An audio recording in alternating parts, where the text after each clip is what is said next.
दोस्तों आज मार्केट में बहुत बड़ी गिरावट हुई। देख सकते हो कि बाजार एक तरह से क्रैश कर गया। पिछले कुछ दिनों से लगातार बाजार में गिरावट हो रही है। बाजार संभलने का नाम नहीं ले रहा है। और आज तो बाजार ने सुबह सुबह शुरुआत पॉजिटिव की थी, लेकिन लग रहा था कि कुछ संभलेगा बाजार, लेकिन ऐसा हुआ उसके उलट और तूफानी गिरावट आ गई। तो उसके पीछे चार बड़े रीजन हैं जिसको हम इस वीडियो के माध्यम से डिस्कस करेंगे। यहाँ पे कौन से सेक्टर है जिसमें भारी भरकम गिरावट हो रही है, और बाजार के लिए क्या है आगे की राहत, या फिर अभी भी तूफानी गिरावट की संभावना बनी हुई है। इसके अलावा बाजार से संबंधित बहुत सारी अपडेट है जिनको हम एक एक करके डिस्कस करेंगे। आज से कुछ नए आईपीओ ओपन हो रहे हैं, कुछ लिस्टिंग हुई है, उन सारी बातों को इस वीडियो के माध्यम से हम डिस्कस करने जा रहे हैं। लेकिन फ्रेंड्स, उससे पहले अगर आप पहली बार हमारे चैनल पे आए तो चैनल को सब्सक्राइब कर दीजिए, एक बेल आइकॉन दबा दीजिए ताकि जब भी नया वीडियो बने पहला नोटिफिकेशन आपको मिले। वीडियो पसंद आए तो लाइक से जरूर कीजिए। चलो फ्रेंड्स, वीडियो स्टार्ट करते हैं। मैं हूं आपका दोस्त एस बी दवे और हमारे अपने चैनल ऑनलाइन कमाई में आपका बहुत बहुत स्वागत है। तो फाइनली बीएसई सेंसेक्स फिर से 78,041 के स्तर पे आ चुका है। पिछले दिनों की जो रिकवरी थी वो सारी की सारी धरी रह गई। आप देख सकते हो कि आज 1176 पॉइंट यानी लगभग 1200 पॉइंट के आसपास की भारी भरकम गिरावट हुई, यानी 1.49% बीएसई सेंसेक्स गिर गया। 1.5% की गिरावट हुई। सुबह देख सकते हो कि शुरुआत पॉजिटिव हुई थी और कुछ बाजार रिकवर भी कर गया, लेकिन वो रिकवरी रह नहीं पाई। अब आप देख सकते हो कि आज का जो इंट्राडे का हाई था वो 79,587 और जो लो है वो 78,874 का। तो ये क्लियरली आप देख सकते हो कि 78,000 का स्तर भी आज टूटा है। और गनीमत ये रही कि फिर से एक बार जो क्लोजिंग है वो 78,000 के स्तर पे रही है, लेकिन बहुत बड़ी गिरावट हुई और आज कोई नहीं बचा। आप देखें तो स्मॉल कैप मिड कैप की भी पिटाई हुई। शुरुआत लार्ज कैप से हुई थी। आज निफ्टी 30 में से देखें तो आपको सिर्फ दो ही ग्रीन दिखाई देंगे, बाकी सभी जगह पे आपको त्राहिम त्राहिम दिखाई देगा। तो यहाँ पे टाइटन और नेस्ले इंडिया दो ग्रीन थे इस गिरावट में, बाकी सभी जगह पे भारी भरकम गिरावट हुई। अब यहाँ पे निफ्टी 50 23,587 के स्तर पे आ चुका है 1.52% की गिरावट के साथ। निफ्टी नेक्स्ट 50 में गिरावट बहुत बड़ी थी, करीब 2.75% की गिरावट हुई है। इसके अलावा निफ्टी 100 में भी 1.75% की गिरावट थी। यहाँ पे आज निफ्टी मिड कैप भी ज़बरदस्त गिरा, करीब 2.71% की गिरावट, और निफ्टी मिड कैप 100 में 2.82% की गिरावट। यानी देख सकते हो कि आज मिड कैप की बहुत ज़बरदस्त पिटाई हुई है। इसके अलावा आज निफ्टी स्मॉल कैप में भी ज़बरदस्त गिरावट है। 2.75% की गिरावट है निफ्टी स्मॉल कैप 50 में, और निफ्टी स्मॉल कैप 250 में 2.01% की गिरावट। तो जो सबसे बड़ी गिरावट है वो स्मॉल कैप के अंदर है। उसके बाद में पिटाई हुई है मिड कैप की, लार्ज कैप में उससे कम है। यानी शुरुआत लार्ज कैप से हुई थी, लेकिन पिटाई दूसरी इंडेक्स में बढ़ते हुए आप जाके स्मॉल कैप मिड कैप की तरफ चली गई, सब में नुकसान हुआ। यहाँ पे इंडिया वीएक्स आज 3.87% अप पर था।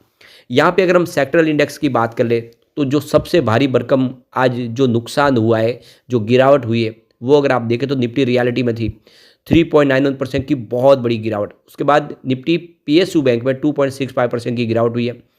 और यहाँ पे देख सकते हो कि यहाँ पे निफ्टी बैंक के अंदर 1.5% की गिरावट थी। वैसे देख सकते हो कि निफ्टी आईटी भी आज ज़बरदस्त टूटा, 2.63% की गिरावट हुई, और निफ्टी ऑटो में भी 2.13% की गिरावट।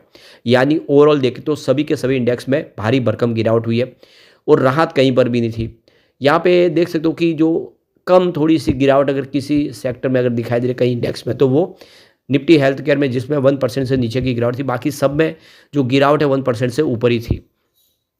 तो ये जो मार्केट में भूचाल आया है, इसके पीछे चार बड़े रीजन है, जिसकी वजह से आप देख सकते हो कि आज दिन के उच्चतम स्तर से 1300 पॉइंट की भारी भरकम बाजार ने गोता खाया है। तो ये देख सकते हो कि अभी फिलहाल ऑल टाइम जो हाई बनाया था बाजार ने, निफ्टी के ऑल टाइम हाई में 10% की गिरावट आ चुकी है, और उस 10% में लोगों के बहुत सारे पैसे डूबे हैं। ज़बरदस्त नुकसान हुआ है, क्योंकि जब बाजार बढ़ता है तो शेयरों की प्राइस बहुत धीरे धीरे बढ़ती है, लेकिन जब गिरता है तो एक साथ में गिर जाता है और पैसा बहुत नीचे आ जाता है। यानी बढ़ने में जहाँ पे 4-6 महीने लग जाते हैं, वही रकम गिरने में सिर्फ 10 दिन लग जाते हैं, और यही बाजार की विडंबना है।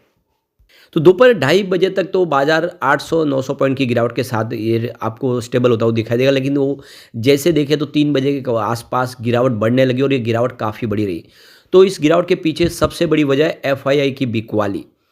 तो देख सकते हो कि रेलिगियर ब्रोकिंग के सीनियर अजीत मिश्रा ने कहा है कि बाजार में आज की गिरावट का सबसे बड़ा कारण एफआई की ओर से तेज बिकवाली माना जाना चाहिए। एफआई इस हफ्ते अब तक करीब 12,230 करोड़ रुपीज़ की शुद्ध बिकवाली कर चुके हैं।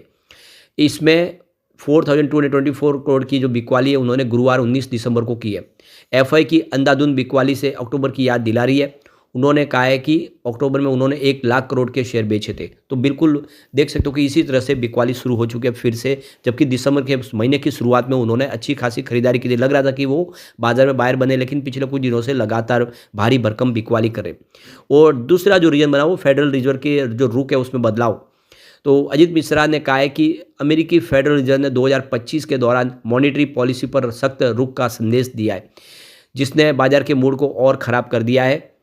मिश्रा ने कहा है कि बाजार अगले वित्त वर्ष के दौरान ब्याज दरों में 3 से 4% कटौती की उम्मीद कर रहा था, लेकिन अब हमें यह नहीं लग पाता कि अगले 2 सालों में भी दरों में कटौती होगी कि नहीं। तो इसकी वजह से भी एक बाजार का मूड बिगड़ा है। तीसरा है profit booking. Market expert share बाजार में गिरावट के पीछे एक बड़ी वजह प्रॉफिट बुकिंग भी मान रहे। उन्होंने कहा कि फेडरल रिजर्व की पॉलिसी के ऐलानों के बाद निवेशकों को बाजार की चाल में स्पष्टता दिख नहीं रही है। ऐसे में सावधानी बरतते हुए प्रॉफिट बुक करें। Nifty mid cap small cap index में भी आज 2% से ज़्यादा की गिरावट हुई है। और जो चौथा रीजन बना वो है डॉलर के मुकाबले रुपया जो लगातार गिर रहा है।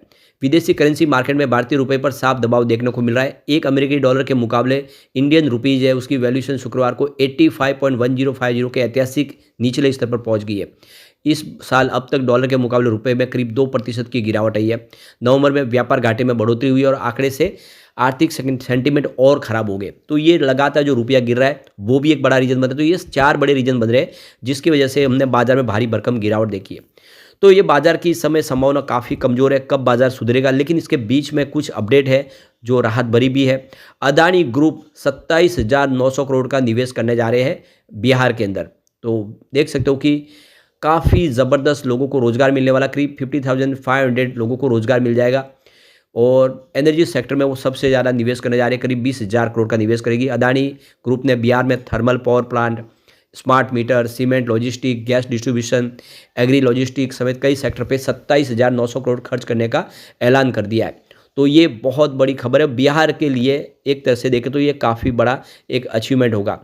तो ये देख सकते हो कि यहाँ पे बिहार का जो बिजनेस कनेक्ट इन्वेस्टर समिट चल रहा है उसके दौरान यहाँ पे अदानी ग्रुप की तरफ से ये बड़ा ऐलान किया गया है। एक और जो बड़ी अपडेट निकल के आ रही है, जोमेटो कंपनी ने टाटा मोटर्स और बजाज ऑटो जैसी बड़ी कंपनियों को पछाड़ दिया है और मार्केट कैप के लिहाज से वो आगे निकल गई है। एक फूड डिलीवरी कंपनी जिसने बड़ी बड़ी ऑटो कंपनियों को पछाड़ दिया है, 2.78 लाख करोड़ का मार्केट कैप, और देख सकते हो कि इसने कमाल ही कर दिया है।